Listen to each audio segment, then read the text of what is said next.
and this morning, and it will decide who wins the circuit. And with just 3 seconds to spare, not only is the driving of crucial importance, given the weather conditions, the choice of tyres will be as well. Billy Coleman's BMW M3 went out with fuel problems on the very first day of the rally. But that disappointment is forgotten now, as the revived M3 sweeps through today's opening stages ahead of the competitors and gives us a chance to see the conditions which now face Llewellyn and McRae.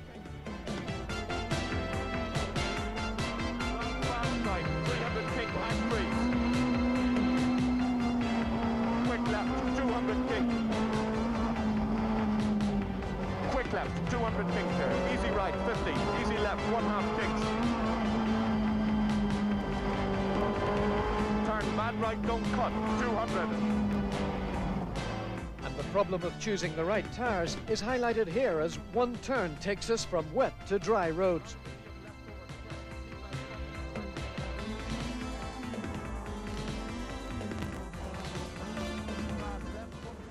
For leader Llewellyn, the stages are slippery, but not enough to give his four-wheel drive Audi Quattro an advantage.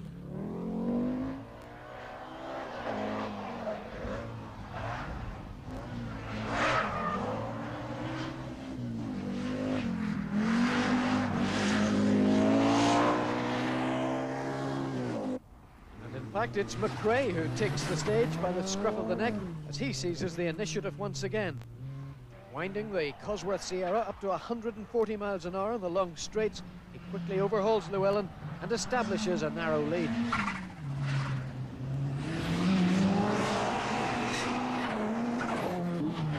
Third place Russell Brooks won't get beyond today's first stage as the Opel Kadett hits a tree, leaving him out of the rally. A bitter disappointment after such a competitive drive. Repeat turn, open bad left and long bad left. Back in the BMW cockpit, Coleman and Morgan are finding out just what the new M3 can do. 200.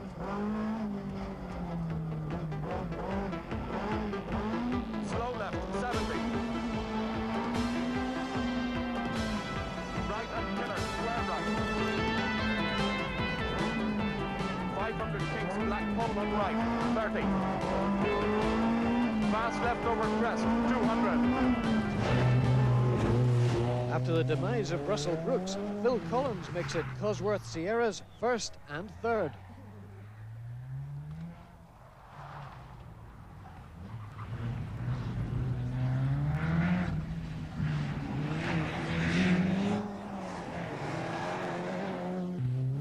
Simon Davison is fourth, but problems lie ahead. Louise Aiken-Walker passes Davison on the next stage. The Englishman has smashed into a concrete post in the Golf GTI. The accident costs him 6 minutes.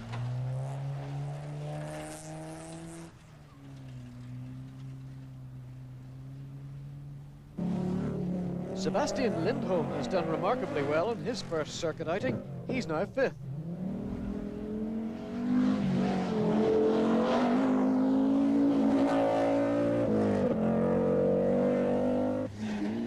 Andrew Wood is eighth.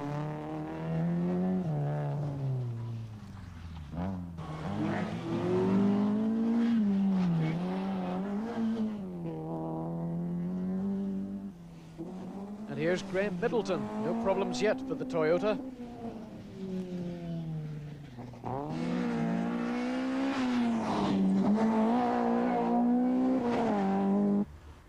But today is marked by a storming drive from Austin McHale into the top 5, even if his temporary rear window proves to be just a little too temporary.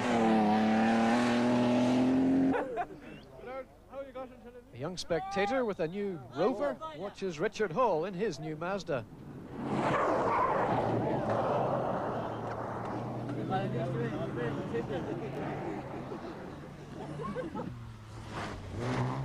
Terry Cabey, a steady drive in 11th place.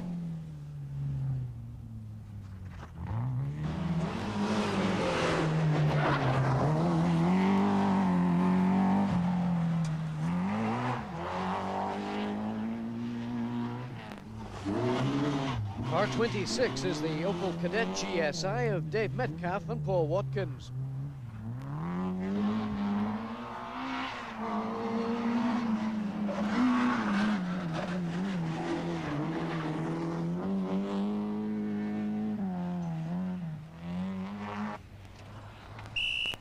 John Lyons and Martin Riley seem to be managing the impossible today, building on their Group N lead, while at the same time taking it easy and preserving the four-wheel drive delta.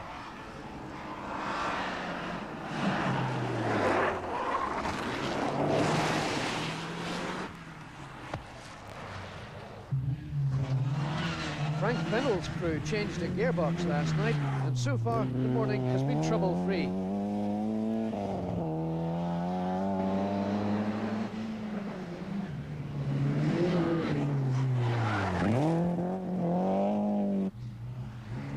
Russell Morgan is putting the power down in the big Mercedes. What a way to treat a Merc.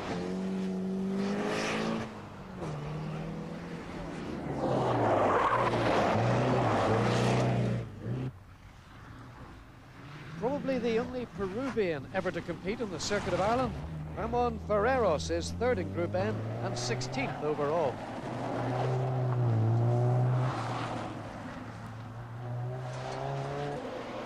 Special stage 17, just 5 to go now, and Llewellyn is trying as hard as ever, but finds this hairpin difficult.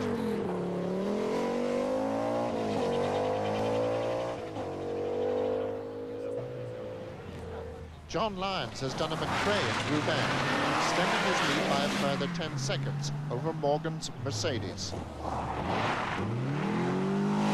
Ferreres was just 1 minute 5 seconds behind Lyons overnight. This will not help.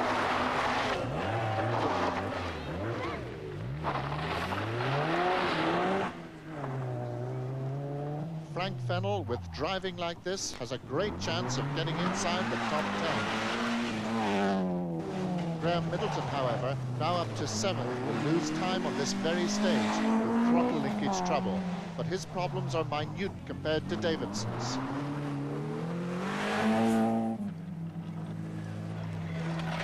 David Sutton's team have cannibalized another Golf, and the entire front suspension is neatly laid out to be placed in Davidson's car. The driver explains. Basically, we just hit some mud on a very sharp corner and we just understeered into a concrete post. Had a crash. First one in 4 years, though, so I've got to start somewhere. Well, that's not bad. Is the damage bad? It's fairly bad. It's basically, as you can see, we've lost the bonnet, we've lost the wing, and we also had a puncture. We had to drive the last sort of 7 or 8 miles of the stage with the bonnet up. So obviously visibility was bad, and we dropped about 10 minutes. But that stage will get cancelled and we'll be back up to 4th place, but that's what I'm hoping. Stage 17 stands. Simon's hopes, I'm afraid, are optimistic. But John Lyons has a comfortable lead in Group N, and a top 10 place isn't out of the question, is it? Well, we're really just trying to preserve our lead in Group N, which we're managing to do. We've been fastest in the first 3 stages this morning. I would say if we turn the wick up, yes, a top 10 place is on, but I'll settle for Group N. Less fortunate among the Group N runners, Simon Stubbing lined 4th before this. Simon, you've obviously had a major problem here. Yeah, we didn't stop at a wall. Never mind. The lads will fix it, no problem. How badly is it damaged? I don't think the chassis is kinked, but it's certainly knocked the wheels well out of track. We've lost a lot of time on the last couple, so I think we found the same bend as Mr. Davidson. The demise of the M3 BMWs of Billy Coleman and Mark Duez was the early sensation of the rally, but Ian Donaldson's Group N version is still running. We're very pleased. It's a new car for me. First time seriously contesting in a Group N car, having used the Metro last year, so it's a different ball game. The car's performed very well, totally reliable. Today we're just playing around with suspension settings to get it dead right. You know, the first day it was too low and we broke the sump guard, and the lads are doing a grand job keeping it all together. So we're trying very hard. We're a lot more competitive today on our times, and the stages suit the car better because they're faster sweeping stages. It's a very expensive motor car. Does that restrict your performance a little bit? Not one little bit. With Brooks gone, the GM team must switch their attention to others. The loss of their team leader, however, has been quite a shock to team manager Robin Turvey.